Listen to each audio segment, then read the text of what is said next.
சோழவந்தான் சொல்லுடை வேந்தர் பேராசிரியர் திரு கு ஞானசம்பந்தன் அவர்களோடு நாம் இணைந்து மதுரை அவனியாபுரம் ஜல்லிக்கட்டை கண்டுகளித்துக் கொண்டிருக்கிறோம். பல அரிய தகவல்களை ஐயா அவர்கள் சொல்லிக் கொண்டே இருக்கிறீங்க. சரியா? இதுல ஏகடியம் பேசுகிறார்கள் ஒண்ணு சொன்னேன். அதுல ஒரு குறிப்பிடத்தகுந்த ஏகடியம் வந்து இது விலங்குவதை. இது விலங்குவதை என்றால் ராணுவம் மனிதவதையா? ராணுவ வீரர்கள் புண்பட்டு வந்தால் அல்லது எவ்வளவு அவர்களை போற்றி புகழ் பாடுறோம். பண்டைய காலங்களில் இதுல ஏறுதழுவும் போது புண்பட்டவர்கள் அவ்வளவு புகழ்வார்கள் நம்ம கேள்விப்பட்டோம். அது மட்டும் இல்லைங்க. இப்ப நீங்க சொன்ன அதே பட்டாளத்துல மிலிட்ரியில வீரனுக்கு ஒரு ஸ்டார் கொடுப்பாங்க. இதுல தான் மேல ஏற்படுது இல்லையா, அந்த காயம் தழும்பு வந்து அவனுக்கு ஸ்டார். அது இன்னும் சொல்வதா இருந்தால் அந்த பெண் அவனை தழுவுற போது இந்த தழும்புகளை எல்லாம் தடை பார்த்துக்கிறவாளாம். இவன் எவ்வளவு பெரிய வீரன் அப்படிங்கிற விஷயத்த அதை புரிஞ்சுக்கிடுவாளாம். இதை பிற்போக்குத்தனம் என்று இந்த காலத்தில் இருக்கிறவங்க பார்க்கிறார்கள். இல்லை, இப்போ நீங்கள் கீழே விழுந்தா விழுப்புணுங்கிறது எல்லாருக்கும் இல்லையே. இப்போ ஒரு திருடன் விழுந்தானா அது விழுப்புன்னு சொல்ல மாட்டான். அவனுடைய நோக்கம் வேற இல்லையா.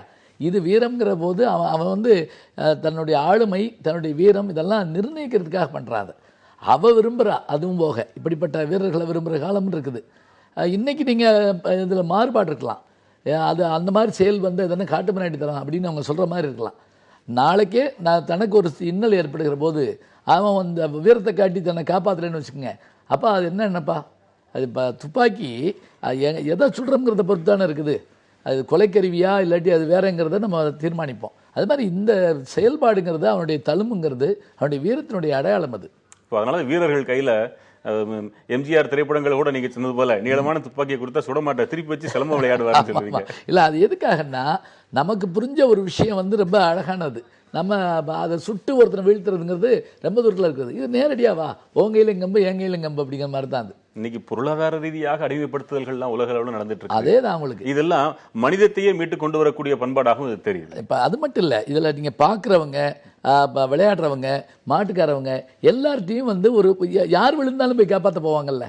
நீங்கள் போர்க்களத்தில் நடக்க போகிறது இல்லையே, சுட்டுட்டா சந்தோஷப்படுவான், இன்னும் 3 பேர்த்து சுட்டு அப்படிமா. இங்கே அப்படி இல்லை. மாடு விழுந்தாலும் சரி, மனுஷன் விழுந்தாலும் சரி, உடனே அந்த ஒரு பண்பாக்கே இந்த நேர்முகத்தில் பார்த்துட்டு இருந்தேன் பாருங்க. மருத்துவ இதுக்கு கால்நடை மருத்துவர் எங்கே இருக்காரு, அவர் கூப்பிடுங்க அப்படின்னு அர்த்தம். அவர் என்ன இவருக்கா பார்க்க போறாரு, கால்நடைக்கு பார்க்க போறாரு. அப்ப அதுக்கான விஷயங்களை நம்ம எல்லாம் தயாராக கால்நடைனாலும் கூட. ஆமா இல்லை, அதுக்கு ஒரு தடவை ஒரு பொண்ணு என்கிட்ட கேட்டது, நம்மளும் கால்நடை நடக்கிறோம் ஆனா மனுஷன் சொல்லிக்கிறோம், அதே கால் நடக்கிறோம், அது நடக்குது, நம்மளும் நடக்கிறோம், நம்மளே ஏன் சொல்லக்கூடாதுச்சு. நான் ரொம்ப பதறிட்டேன். ஏன்னா இதெல்லாம் சிலபஸில் கிடையாது. நம்ம இதில் ஏதோ நம்ம இருக்கிறத வச்சு பேசிகிட்டு இருக்கிறோம். அப்புறம் எனக்கு அவர் வாரியார் சாமி சொன்னது ஞாபகம் வந்தது. என்ன அப்படின்னா, இப்போ யாராவது ஒரு மனுஷன் வெளியில் போகிறப்ப எங்கே போகிறேன்னு கேட்டால் அவன் சொல்லுவானா, அக்கா வீட்டுக்கு போகிறேன், மாமா வீட்டுக்கு போகிறேன், சாப்பிட போகிறேன், சினிமா போகிறேன், ஒன்றும் இல்லை சும்மா போகிறேன் அப்படிமா. இது நோக்கம். அவன் மனசு எங்கே சொல்லுதோ அங்கே போகிறான். மாடு ஆடுக்கு வந்து அப்படி சொல்லாது. எங்கள் பெரியப்பா வீட்டுக்கு போகிறேன்னு எந்த எருமாட்டு சொன்னதில்லை. அதுக்கு என்னன்னா உணவு நோக்கியோ பாதுகாப்பு நோக்கியோ இனவெருத்து நோக்கியோ போகும். அதுக்கு தெரியாது. அது கால் போன போக்குறத போகிறதுனால கால்நடை. மனிதன் மனம் படி சொல்றவங்க கேட்கிறவன், அதனால இவனுக்கு மனிதன் பேர். அது ஐயா தமிழறிஞருங்கிறது அதுதான். இதே வாரியார் சொன்ன இன்னொன்னு வச்சு சொல்றேன்.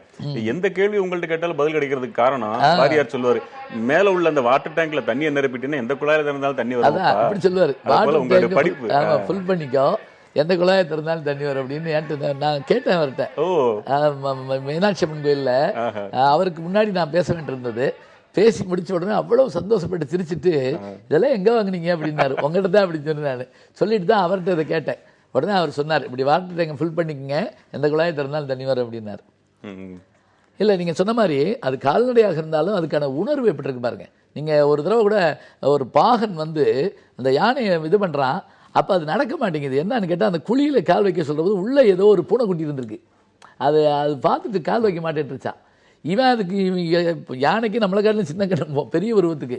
ஆனால் இவன் பேசாமல் இருந்திருக்கான். அது பார்த்துட்டு சும்மா வைக்க மாட்டேன்ட்டுருச்சு. உணர்வு அது மீ ஒலிகளில் பேசுறது. நமக்கு கூட அந்த அறிவு இல்லை. இல்லை, நீங்கள் இந்த இது சொன்னீங்களே விலங்குகள் பற்றியதில், யானை இன்னொரு யானைக்கு அது 100 மைலுக்கு அப்பால் இருந்தாலும் தகவல் அனுப்பிடுவான். ஆமாம். எப்படின்னா, இப்போ நம்ம பேசுகிற ஒளியினுடைய மீட்டர் வந்து நீல வடிவான், அது வந்து வட்ட வடிவான். அது வந்து இப்படி கல்லில் குளத்தில் கல்லை போட்டோடனே அது இப்படியே போகிற மாதிரி அது வந்து அடுத்ததுக்கு வந்து செய்தி அனுப்பிடுவான். இந்த ஆக்காட்டி குருவின்னு ஒன்று சொல்லுவான். அது என்னன்னா, இப்போ வேட்டைக்காரன் வர்றான்னு சொன்னால் அது முதல்ல மேலேருந்து ரொம்ப பதறும்.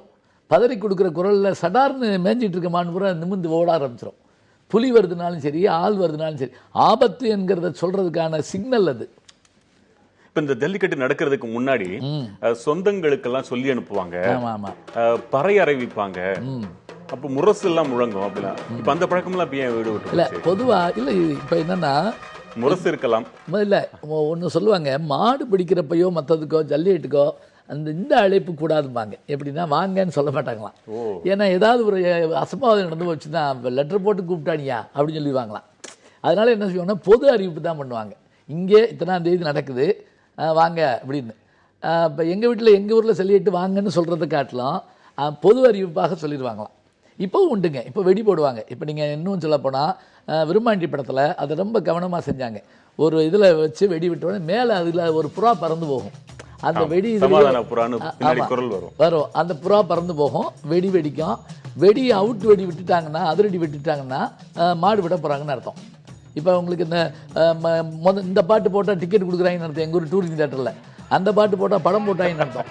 இன்னொரு பாட்டு போட்டால் மெயின் படம் வந்துச்சுன்னு அர்த்தம்.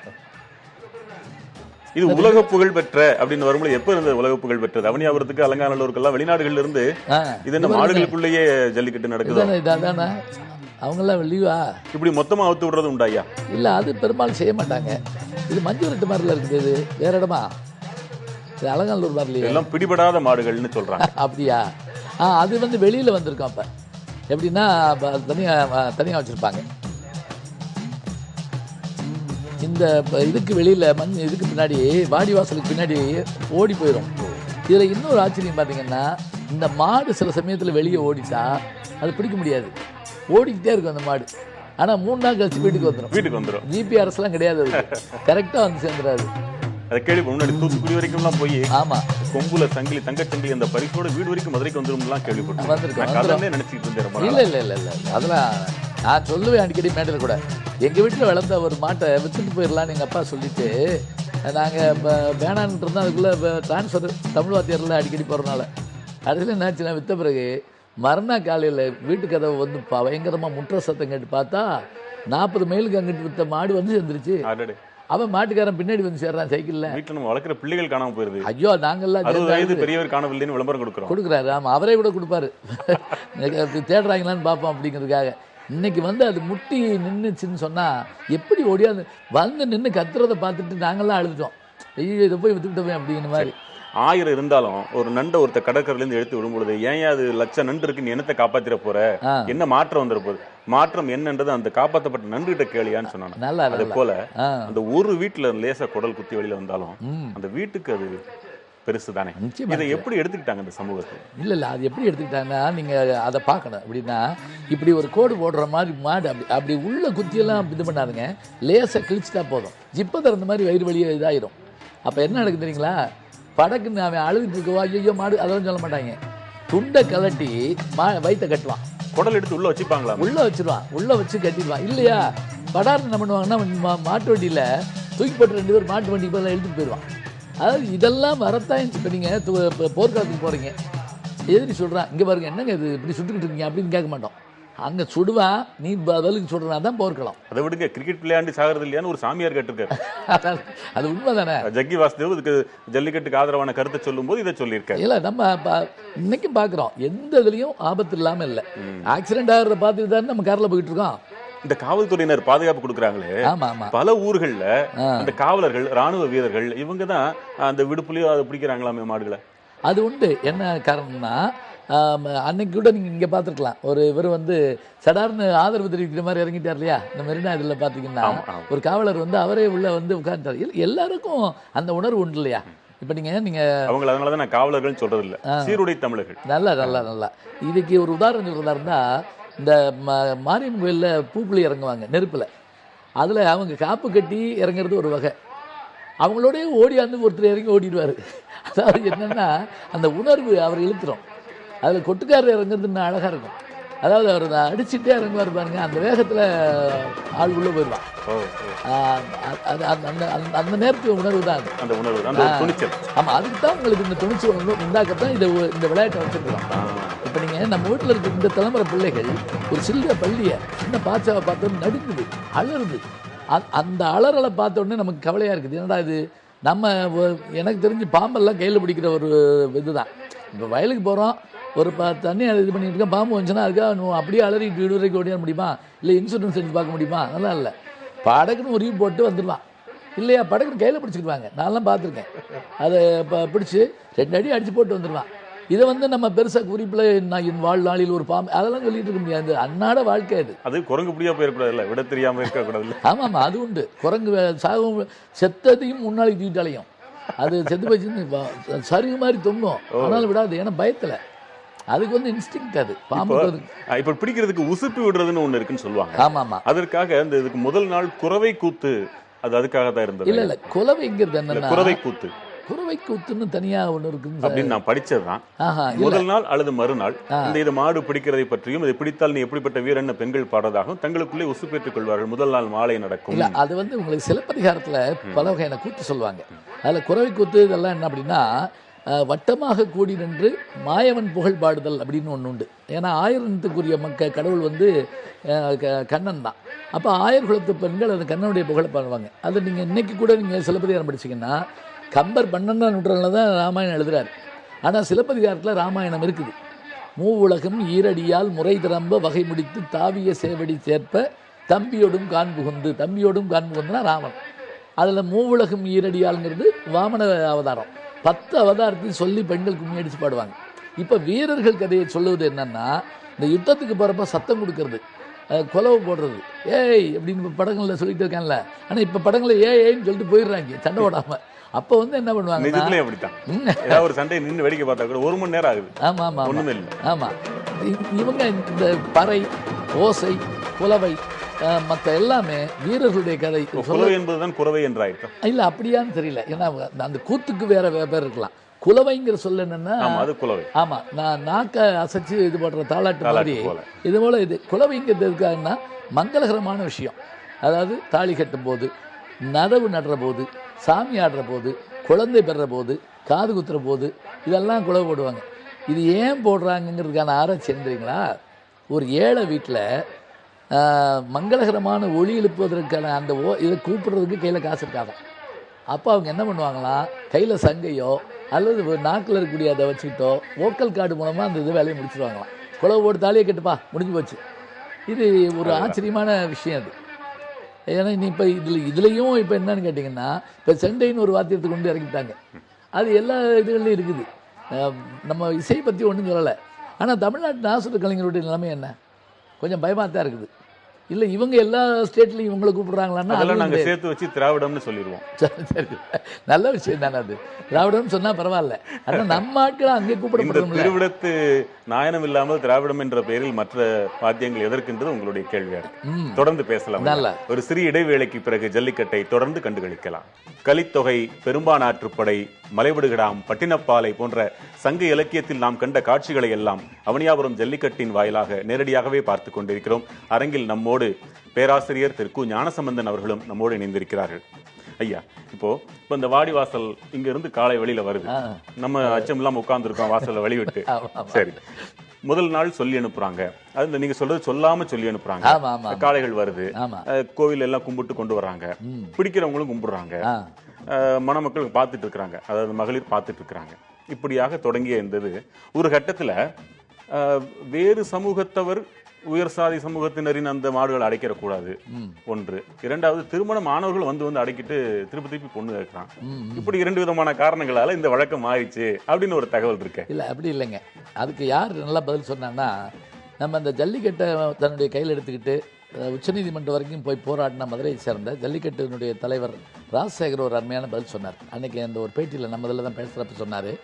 அதாவது எல்லா இதுலேயும் இப்போ நீங்கள் பார்த்துட்டு இருக்க போது முதல் மாடு அப்படின்னு பார்த்தீங்கன்னா, அதில் இன்னார் வீட்டு மாடு இன்னார் வீட்டு மாடுன்னே வரும். இதில் ஜாதியே கிடையாது. நல்லா சொன்னால் வீரம் உள்ளவர்களுக்கு ஜாதி கிடையாது. இதை நான் சொல்லலை, யார் சொல்கிறா தெரியுங்களா? மகாபாரதத்தில் துரியோதனன் சொல்கிறான். துரியோதனன் எப்பவுமே வில்லைங்க கெடுதி பேசுவாங்க, அவன் நல்ல விஷயம் பேசுகிறான். கர்ணனை கூப்பிட்டு உன் ஜாதி என்னன்னு கேட்டுவிட்டாரு துரோணர். வாத்தியார் கேட்டுவிட்டார், கம்யூனிஸ்ட் சர்டிஃபிகேட் கொடுத்துட்டு உள்ளே வாட்டார் ஒரு பாட்டுக்கு. அவன் தயங்கி வெளியே போனான்னா அவனுக்கு அப்பா அம்மா யாரும் தெரியாது, அவன் என்ன பண்ணுவான்? அப்போ இவன் சொல்கிறான், இந்த நாட்டில் 4 பேருக்கு ஜாதி பார்க்காத, யார் யாருக்கு? படித்தவனுக்கு, வீரனுக்கு, அழகான பொண்ணுக்கு, அறிவாளிக்கு, 4 பேருக்கும் ஜாதி கேட்காது. அந்தனர் என்பவரே அறவோர் தானே. ஆமா, அது சொல்றாரு. கற்றவர்க்கும் நல நிறைந்த கன்னியர்க்கும் வன்மகை, உற்றவர்க்கும் வீரரன் உயர்ந்தவர்க்கும் வாழ்வுடை, கொற்றவர்க்கு உண்மையான கோதில் ஞான சரிதர, நற்றவர்க்கு ஒன்று சாதி நன்மை தீமை இல்லையால். கற்றவர் முதல் வார்த்தை படித்தவர், ஜாதி பார்க்காத. அவன் பெரிய ஆளியா சொல்கிறோம். அப்போ தாமஸ் ஆல்வா எடிசன் அவர் மின்சாரம் கண்டுபிடிச்சார்.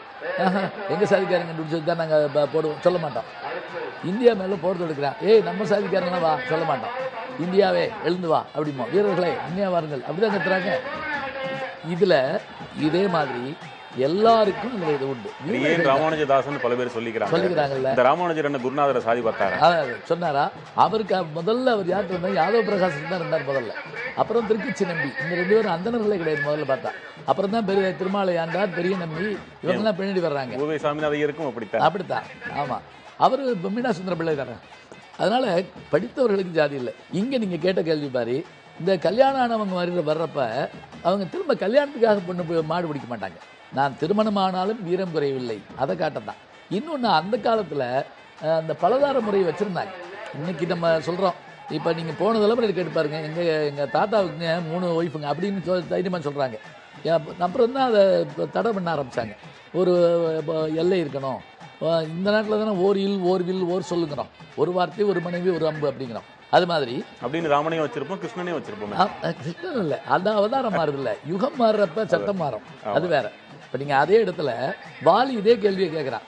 இந்த பாரு, ஓன் நாட்டு சட்டம் வேறு, என் நாட்டு சட்டம் வேறு, ஓன் ஜூரிஸ்டிக்ஷன் வேறு, என்னுடைய எல்லை வேறு, நீங்கள் வந்து இதை கேட்டாது அப்படின்னு குரங்கினம் அப்படின்னு சொல்லிடுறான் ஒரு. அப்போ தான் அவர் குரங்கினம்னு உனக்கு சொல்ல தெரியும்னாலே உனக்கு பகுத்தறி வந்துருச்சுங்கிறார். நான் யாருன்னு தெரிஞ்சுக்கிட்டவன் பெரியா இல்லையா? அதனால் இங்கே இந்த நீங்கள் 2வது கேள்வி கேட்டீங்க பாருங்கள். இந்த திருமணமானவங்க போகிறாங்கன்னா, நான் திருமணமானாலும் எப்படி இன்னைக்கு ஸ்போர்ட்ஸில் வந்து பெண்கள் குழந்தை பெற்ற பிறகு கூட போய் ஜெயிச்சுட்டு வர்றாங்களோ, அதுபோல் அந்த காலத்தில் நாங்கள் வீரர்கள் தான் அப்படின்னு நிரூபிக்கிறதுக்காக போவாங்க. அப்பையும் கூட அவங்கள விரும்பி வர்ற பெண்களும் உண்டு. இப்போ அது என்னன்னா அனுமதியோடு செஞ்சுக்கிறதா தான் இருந்துக்கணும். இப்போ இதை நம்ம ரைட்டுன்னோ சரின்னோ இதை நம்ம சொல்லவே கூடாது. வீரம் தான் முக்கியமே தவிர. 8 மணிக்கு ஆரம்பிச்சது 4 மணி நேரம் கிடந்தோம், கிட்டத்தட்ட உற்சாகம் குறையாம இவ்வளவு இளைஞர்கள் இருக்காங்க. ஆமாம். இல்லை, இவங்களுக்கு எப்படின்னு கேட்டிங்கன்னா பதுங்கி பாயறாங்க. 2 வருஷம் பதுங்கி இருந்திருக்காங்கல்ல, பதுங்கி இருக்கிறாங்க. இன்னும் கூட சொல்லப்போனால் அவர்கள் அந்த சரியான இதை பிடிக்கிற வரைக்கும் அவங்க நின்றுட்டே இருப்பாங்க. அவங்க திருப்தி ஆகணும். அது மனசு அவ்வளவு சுலபதாகாது. 913 மாடுகள்னா இன்னும் இருக்கு, நிறைய இருக்குல்ல. அதுல கூட இன்னும் சொல்ல போனா சூப்பர் ஸ்டார் மாடு இன்னும் வந்திருக்காது. அப்படியா? ஆமா, அது ஒரு கணக்கு இருக்கோ. போது என்ன பண்ணுவாங்கன்னா, எடுத்த உடனே இறக்கிட்டு போகணும்னு வச்சுக்கோங்களேன், கொஞ்சம் இது கம்மியா போகும். அது ஒரு முறை வச்சிருப்பாங்க, கிளைமேக்ஸ்ல தான் வரும். அப்படிலாம் உண்டு. என்ன அந்த மாடு வர்றாடே. அதே போல அந்த மாட்டை அடக்குற அந்த ஹீரோவும் கிளைமேக்ஸ்ல வருவாரா? இல்ல வருவாரு. அதுல என்ன தெரியுங்களா, அந்த மாட்டை அடக்கிற முடிஞ்சு அடுத்துக்கோ, இல்லாட்டி அந்த விட்டுறபடிமா. இப்போ ஒரு நல்ல ஜோக்கை சரியா சொன்னா சரியா இருக்கும். சில பேர் கெடுத்து விடுவாங்க தெரியுங்களா, அப்பதான் வேதனையா இருக்கு. நீ சும்மா இருந்தேன்னா நானா சொல்லிருப்பேன்ல அப்படிமா. அது மாதிரி அதுக்கான ஆட்கள் இறங்கணும். அதுக்கு இந்த பந்து நீ வேணாம்ப்பா. இப்போ நீங்கள் அந்த கரெக்டாக கிரிக்கெட்டில் அந்த இவங்களை மாற்றுவாங்க பார்த்துருக்கீங்களா, நீ ஒடியாந்து கூட இங்கே நின்றுக்கோ அப்படிம்பாங்க. ஏன்னா சரியான வீரர் அந்த பக்கம் நின்று பந்து பூரா இவருக்கு விழுந்துட்டு இருந்து இவர் வெட்டியை கெடுத்துட்டு இருப்பார். அது மாதிரி தான் இதுவும். புலிகுளம் காளைன்னு சொல்றாங்க. சரி, அந்த பசுமாடுகளுக்கு இருக்கக்கூடிய அந்த தருமுடைய பசும் பால் அதனுடைய நோய் எதிர்ப்பு சக்திக்கு அளவே இல்லை. ஏங்க இந்த மாட்டை நீங்க இப்படித்தான் வளர்க்கணுமா? ஜல்லிக்கட்டு காளைகள் இருந்தாதான் நீங்க காளை மாட்டுகளை பாதுகாக்க முடியுமோ, சும்மா நீங்க வளர்க்கல் ஆகாதோ அப்படின்லாம் ஏகடியம் பேசினாங்க. இன்னைக்கு ஒரு ஊர்ல 1000 மாடுகள், 150 ஊர்கள்ல நடக்க போகுது, 1 லட்சம் மாடுகள். அப்ப அவங்க சொன்னதுக்கெல்லாம் பதில் கிடைச்சிருச்சு இல்ல? கிடைச்சது மட்டும் இல்ல, காராம்பசுங்கிறான் இல்லையா, இந்த நீங்க வைத்தியம் சொல்ற போதே அந்த வைத்தியர் சொல்வாரு, இந்த இது மருந்தை இந்த இதில் காராம்பசு பால் கறந்து நீங்கள் கொடுங்க அப்படின்னு சொல்லுவாங்க. அப்போ காராம்பசுங்கிறதே ஒரு மருத்துவத்துக்குரிய குணமுடையதாகத்தான் நம்ம கருதப்படுது. இன்னொன்று, தாய்ப்பாலுக்கு மாற்றுன்னு நம்ம சொல்கிறதா இருந்தால் பால் இதைத்தானே சொல்கிறோம். வினோபாஜி ஒரு தடவை சொன்னார், பால் எப்படிப்பட்டதுன்னு கேட்டால் மற்ற எல்லாம் மரணம் வரைக்கும் தான் நிற்குமா, மரணத்துக்கு மறுநாளும் பால் ஊற்றுறதுன்னு ஒன்று உண்டுன்னா அது பசுவோடு சேர்ந்ததுங்கிறார். மறுநாள் சடங்குன்னு ஒன்று வச்சுருக்கோம் இல்லையா, பால் ஊற்றிட்டு வந்துட்டீங்களா அப்படிங்கணும்ல, அப்போ அது வரைக்கும் அவனை ஆத்துறது அதுதான். அவன் பிறந்ததுக்கு இப்போ கிடைச்சது தாய்ப்பால்னா, அவன் இறந்த பிறகும் கிடைக்கிறது ஆவின் பாலை தான் இருக்குது. அதுலையா இன்றைக்கு எருமை பாலில் எங்கே கனைத்திலங்கற்றதும் நின்று, ஏமா கனைத்திலங்கற்றது கண்டு கிறங்கி நினைத்து, அது இன்னும் கூட அழகாக சொல்லுவாங்க, நினைத்தாலே அது பால் சுரக்கும். ஆமாம், அது போய் தான் பால் சுரக்கும். அது மட்டும் இல்லை, அது வாங்க குடம் நிறைக்கும் வள்ளல் பெரும்பசுக்கள்லாம் என்னென்னா, இன்னொரு பாட்டு சொல்ல, ஏற்ற களங்கள் எதிர்பொங்கி மீதளிப்ப அப்படின்னா என்னன்னா, அந்த மாடு இப்படி பார்த்துக்கிறோமா, 5 லிட்டர்னா அதுக்கேற்றபடி கறக்குமா, 8 லிட்டர்னா அதுக்கேற்றபடி வாங்க ஏற்ற களங்கள் எதிர்பொங்க. என்னென்ன நீ இப்போ ஒரு செம்பு தான் கொண்டு வந்திருக்கியா, சரி பரவாயில்ல இல்லாத அளவுக்கு தர்றேன். கம்பருடைய பாட்டில் ஒன்றில் சடையப்ப வள்ளல் அவ்வளவு தூரத்துக்கு தனக்கு உதவி செஞ்சுருக்காருன்னா, அவர் ஊரே வளமான உரும்பார். எருமாடு குளிக்க போகுமா, போகிற போது தண்ணிக்குள்ளே இறங்கி அப்போ வெறாமீன் வந்து உள்ளே வந்து மடுவில் முட்டிடுமா. அப்படி முட்டின உடனே கண்ணு ஊட்டி தான் முட்டிச்சாக்குன்னு நினச்சி அது என்ன செய்யுமா, வீடு அளவு பாலை தெரிஞ்சுக்கிட்டே போகுமா. அந்த வெண்புள்ளி காலை வந்துருச்சா, மீண்டும் மீண்டும் ஒரு ரவுண்டு சுற்றி வருது. அது அழகா இல்லை அந்த கொம்பு பாருங்க, அதுக்கு என்ன இப்படி இருக்கு பாருங்க, இப்படி வச்சிருக்கிறது ஒரு வகை, இப்படி நிற்குது. அந்த லட்சணங்கள் எல்லாம் பொருந்திய காலை தான் தேர்ந்தெடுத்து வளர்ப்பாங்க. கட்டாயம் உங்களுக்கு இப்போ எல்லாரையும் கொண்டு மிலிட்ரி கால் எடுக்கிறாங்கல்ல, எவ்வளவு அழகு இருக்கணும், எவ்வளவு உயரம் இருக்கணும்னு சொல்றாங்கல்ல, இருக்கும். ஆனா அது கண்டுக்குட்டியா இருக்கும்போது கொம்பு எப்படி இருக்கும், அது எப்படி இல்ல அழகு இருக்கு. அது அதனுடைய தாய் தந்தையர் எண்ணத்தை வச்சிருப்பான்ல, அது இப்ப பாரம்பரியம் பார்ப்பான்ல. அந்த 4 கொம்பு இந்த 2 கொம்பு தீர்மானிச்சிருது. நிச்சயமா நிச்சயமா. இல்ல நமக்கு சொல்ற போதே தப்பு செஞ்சுட்டா அவனை வந்து அவன் வீட்டில் யாருன்னு ஒரு கேள்வி கேட்பாங்களா, அங்கே பாருங்க என்ன நிற்கிதுங்க, உள்ள போது திரும்ப வாடிவாசலுக்குள்ள போற மாடு என்ன கணக்கு இல்லை போக. அது என்னன்னா அதுல வீரம் விவேகம்லாம் கிடையாது, அது போகணும்னு வெளியே போகணுங்கிறதுக்கு இந்த பக்கம் ஆள் நிற்கலான்னு உள்ள போகும், அவ்வளோதான். ஆனால் அங்கே கேட் போட்டுருவாங்க, அது இது மூடிடுவான். ஒரு மாட்டுக்கு வாழை பிடிச்சி ஒரு 10 பேர் இழுத்தா அந்த மாட்டினுடைய கதி என்ன? இல்லை ரொம்ப தப்பு போர் முறையும் இல்லை. அது ரெண்டாவது வாழை அண்டு போயிடும் சில மாட்டுக்கு. அது என்னன்னா அவசரத்தில் இதானா அதுக்கு எதுன்னு இதாக இருந்தால் பட்டுறவங்க இதாயிரும். ஆனால் அப்படி செய்ய மாட்டாங்க. இன்னொன்றுங்க, மாடு பிடிக்கிற வீரர்கள் நம்மளை காட்டில் அவன் வந்து கருணை மிக்கவன், ஞாபகம் வச்சுக்கணும். அது நம்ம நீங்கள் இது வேற என்ன கறிக்கடை வச்சிருக்கிற ஒரு கிளி வளர்ப்பாரா இல்லையா, அவர் தொழிலே அது அவரை அன்பானவராக இருக்கத்தான் செய்வார். அதனால அது அவர் கூடவே பக்கத்தில் ஒரு நாய் உட்காந்துருக்கோம், அதுக்கு ஏதாவது போட்டுட்டு தான் இருப்பாரு. மனித மனத்தில் அந்த இருவேறு பகுதிகள் இருக்கு, இருக்கத்தான் செய்யும். இப்போ இது விலங்குகளுக்காக நல வாரியம் போராடுறவங்க எவ்வளவோ செய்யறவங்க, அவர்களே அந்த சட்டத்தில் இன்னொரு பகுதியில உணவுக்காக ஓகே, ஆமா ராணுவத்துக்காக ஓகே, அந்த மனசு ஏத்துக்கிறதா இல்லையா? இல்ல அப்படி பாத்தீங்கன்னா உங்களுக்கு இவருடைய பேர் என்ன, வள்ளலாருடைய கொள்கை தானே எல்லாமே இருந்திருக்கணும். வாடிய பயிரை கண்ட போதெல்லாம் வாடினேன் அப்படிங்கிறப்ப புலால் கொடுமை இருக்கக்கூடாது, உணவு சாப்பிடக்கூடாது, சமண பௌத்தர்கள் மாதிரிலாம் அலையணும், அது முடியாதுல்ல. தொடர்ந்து பேசலாம். ஒரு சிறிய இடைவேளைக்கு பிறகு அவனியாபுரம் ஜல்லிக்கட்டை தொடர்ந்து பார்க்கலாம்.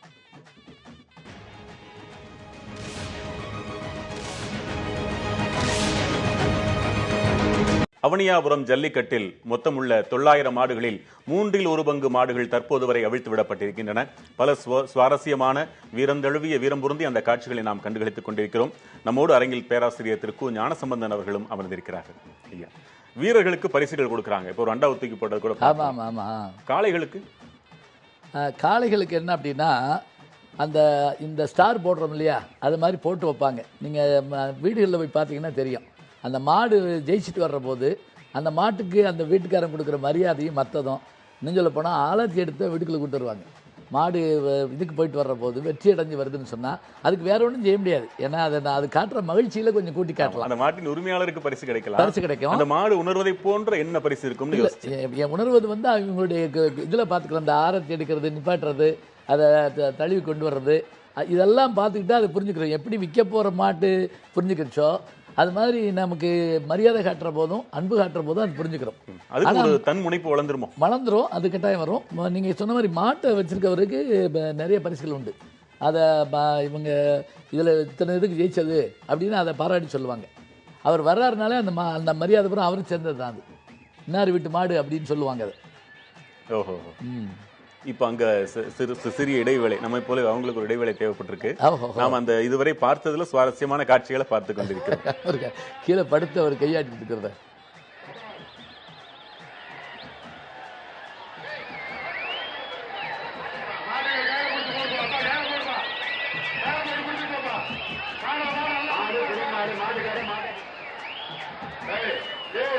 முன்னாடி ஏறு தழுவுபவர்களுக்கெல்லாம் பிடவம், கோடல், காயா, வெட்சி, தவளம், குல்லை, குருந்து அப்படின்னு அந்த மாலைகள் பூக்களின் பெயர்களை கேள்விப்படுறோம். ஆமா, அப்படி மாலை அணிந்து இப்ப அப்படி அணிஞ்சு போலாமே.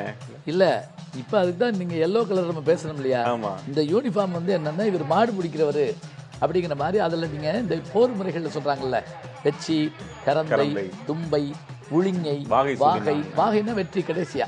இதில் போர் மேல் நிற்கிறவன் போட்டிருக்க யூனிஃபார்ம் வேற, போர் செய்கிறவன். ஏன்னா நீங்கள் இந்த ஒரு படத்தில் சார்லி சாப்ளின் வந்து அவர் பாவம் அப்பாவியை கொண்டு போய் மிலிட்ரியில் விட்டுருவாங்க. அவர் என்ன பண்ணுவாருன்னா, மிலிட்ரியில் ட்ரெஸ் போட்டு போயிட்டு இருக்கவர் திடீர்னு பனி வந்துடும். அதுக்குள்ளே போனால் எதிரிகளோட போயிட்டு இருப்பார் அவர் பாட்டுக்கு, அவங்க கூட என்னன்னு தெரியாமல். இப்போ இதில் வந்து அந்த மாலை அணிஞ்சிக்கிறது எதுக்காகன்னா, நான் இன்னும் இதை சேர்ந்தவன் அப்படிங்கிறதுக்காக. இதில் அதுக்கு பதிலாக தான் இப்போ யூனிஃபார்ம் கொடுத்துருக்குறாங்க. நீங்கள் சொல்கிற மாதிரி இப்போ அதெல்லாம் முதல்ல பூ இருக்கணும்ல. இப்போ 99 மலர்கள் குறிஞ்சி பாட்டில் இருக்குது. இந்த 99 மலர்களுடைய பேரை நீங்கள் எப்படி வச்சு பாருங்களேன். நான் அடிக்கடி சொல்லுவேன், பாட்டனி ஒரு துறை இருக்குது, தாவரவியல். இந்த தாவரவியல்காரர்களும் தமிழ் ஆட்கள் இலக்கியத்துக்காரங்களும் ஒன்றா உட்காந்து பேசினா இந்த பேர்களை, இதுக்கான பொட்டானிக்கல் நேம் சொல்கிறோம் இல்லையா, அது தமிழில் என்னவாக இருக்குது. இப்போ நம்ம தமிழில் பேர் வைக்கிற பேர் என்ன சொல்லுவோம்னா, செம்பருத்தி அப்படின்னு வச்சுக்கோங்களேன், பருத்தி போல பூத்திருக்கும், சிவப்பு கலர் இருக்கும். பவளமல்லி அப்படின்னா பவளம் போன்ற நிறமும் மல்லி போன்ற வாசனையும் இருக்கும். காரணம் இடுகுறின்னு சொல்லுவோம். அது மாதிரி பண்பு பெயர், நிறப்பெயர் எல்லாம் அதில் இருக்கணும். இது மாதிரி நம்ம பொட்டானிக்கல் நேம் வைக்கிறோமா அப்படின்னா நமக்கு தெரியாது. அந்த பெயர்களை உங்களை போன்ற அறிஞர்களுக்கும் நடிகர் சிவகுமாரை போன்ற ஒரு சிலருக்கும் தான் பெயர்களே வரிசையாக தெரியும். ஆமாம், 100 பேர் பூன்னு சொல்கிறவங்க இருக்காங்க. இப்போ எனக்கெல்லாம் அது உண்மையிலே பேர் தனியாக சொல்ல தெரியுமே தவிர 100 தொடர்ந்து சொல்ல தெரியாது. அது ஒரு கலை. அது அவ்வளோ மனப்பாடம் பண்ணி அவ்வளவு சொல்கிறதுங்கிறது. ஆனால் அந்த பொருள் தெரிஞ்சு சொல்கிற போது இன்னும் அழகாக இருக்கும். சொல்லிய பாட்டின் பொருள் உணர்ந்து சொல்லுவாருமாங்க.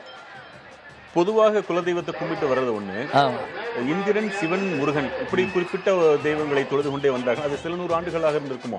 இல்லை, அது மட்டும் இல்லை. நீங்கள் அப்படியே சொல்ல நினைச்சிருந்தேன். நத்தம் பக்கத்தில் ஒரு ஊர் இருக்குது, எனக்கு அந்த ஊர் பேர் மறந்துட்டேன். தொல்லியல் துறை அறிஞர் டாக்டர் வேதாசலம் அவர்கள் எனக்கு சொன்னாங்க, 1500 ஆண்டுகளுக்கு முதல்ல நம்ம இந்த மாதிரியான ஏறுதழுவுதல் இருந்ததுக்கான ஆதாரமாக அங்கே ஒரு கோயில் இருக்கான். அந்த கோயில் வந்து ஜல்லிக்கட்டை ஒட்டி தான் அந்த விழாவே நடக்குமா. அப்போ அந்த மாடுக்காகவும் மனிதர்களுக்காகவுமான கோயிலாக அது இருந்திருக்கு அப்படின்னு அவங்க சொல்கிறாங்க. இதில் என்னென்னா, வீரம் சிறந்த தெய்வங்கள், படைக்கின்ற, காக்கின்ற, அழிக்கின்ற தெய்வங்கள் அது மாதிரி இருக்கும். முள்ளு நிலத்துக்குரிய தெய்வம் வந்து கண்ணன். அதனால் அவனை பாராட்டி தான் நீங்கள் முதல்ல குறைவு குறித்து சொன்னீங்கள்ல, அது மாதிரி கண்ணனை பாராட்டி பாடுதல்ங்கிறது பெண்களுடைய வழக்கம். கண்ணன் போன்ற வீரமுடையவனாக இருக்குங்கிறது ஆண்களுடைய எண்ணம். அதாவது இந்த வேதகால சமூகங்களை நாம் படிக்கும் பொழுது கடவுள்களை இவர்களே மாற்றி மாற்றி மாற்றி படைத்துக் கொண்டிருப்பது அதில் தெள்ள தெளிவாக தெரிஞ்சுது. இல்லை, அது நீங்கள் இந்திர விழான்னு 11 நாள் நடந்திருக்குது. இதுக்கான 2 ஆதாரம் வந்து சிலப்பதிகாரமும் மணிமேகலையும். ஏன்னா மணிமேகலை ஆரம்பிக்கிறப்ப இந்திர விழாவோடு தான் ஆரம்பிக்கும். சிலப்பதிகாரத்தில் இந்திர விழாவில் தான் மாதவி போய் நாட்டியம் ஆடி கோவிலோட அந்த இதில் போவான். இப்போ இந்திர விழாவே இல்லை. அது என்னாச்சு, அந்த கடவுள் மறைவான். அதனால தான் சில்லாண்டில் கலையும் சிறதேவர் சிறுநிதி சேராமல் அப்படின்னு ஒரு பாட்டு இருக்கும். சோர்மான் பெரிய தெய்வம், சாதாரணமாக வந்துட்டு போகக்கூடிய சில தெய்வத்தை நீங்கள் ஏன் கும்பிட்றீங்க அப்படின்னு ஒருத்தர் கேட்பார். அது காலங்காலத்துக்கான தெய்வங்கள் வரும். பலதெய்வ வழிபாடு இல்லையே, உங்களுக்கு தெரியும். இன்றைக்கி பலதெய்வங்கிறவன் கண்ணனுக்கு இணையான அவதாரங்களில் ஒன்று. 10 அவதாரங்களில் பலதேவனுடைய அவதாரம் யார்? பலராமன் சொல்கிறோம்ல, வந்த பலதேவன். ஆனால் அது எப்படி மாறி இருக்கும் அப்படின்னு கேட்டால், வெள்ளச்சாமின்னு பேர் வைக்கிறோம் இல்லையா, இந்த வெள்ளை என்பது என்னன்னா பலதேவனை குறிக்கிறதான், பலராமனை குறிக்கிறதான். அவனுடைய ஆயுதம் என்னன்னு கேட்டிங்கன்னா கலப்பை. அவன் தோளில் கலப்பை வச்சுருப்பான். அப்போ வேளாண்மை சமுதாயத்துக்கான குறியீடு அது. கையில் இருக்க சக்கரம் வந்து அடுத்த தொழில்நுட்ப காலத்துக்கான குறியீடு. வில்லு வேட்டைக்கார சமுதாயத்துக்கான குறியீடு. கோடாளி அதுக்கு முந்தின காலத்து குறியீடு. அந்த குறியீடுகளோடு இருந்தால்தான் கடவுள்களே தப்பிப்பார்கள். நிச்சயமா. இல்லைன்னா இன்னைக்கு பிரம்மன் காணவில்லை, இந்திரன் காணல.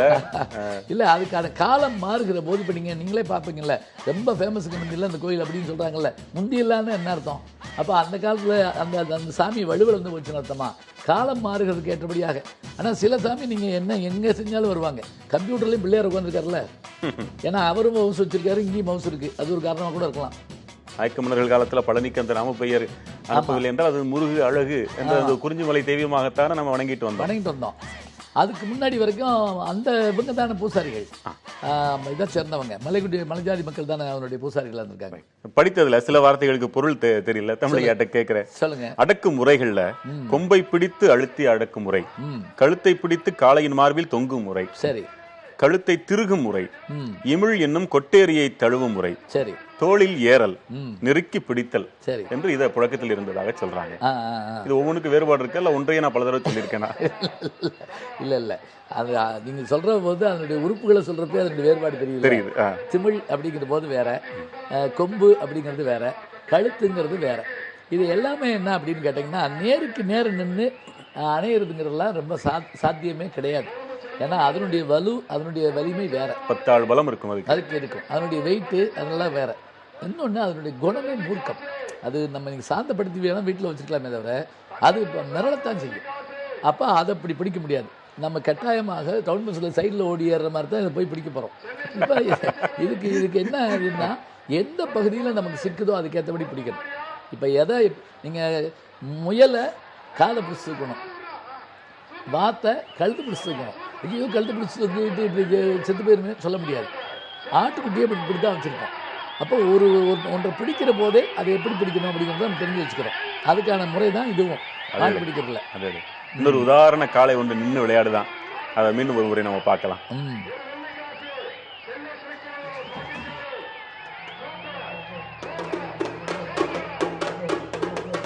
அது பாருங்க, அந்த மேலே அந்த கருப்பு காலையில் மேலே சின்னதாக அந்த இது இருக்குது, தேமல் மாதிரி இருக்குது. இப்போ நம்ம உடம்புல ஏற்படும் இல்லையா? ஆமாம். ஆனால் அதை தானே ஒரு அழகாக அதை குறிப்பிடுறாங்க. ஆமாம் ஆமாம் ஆமாம், கட்டாயமா.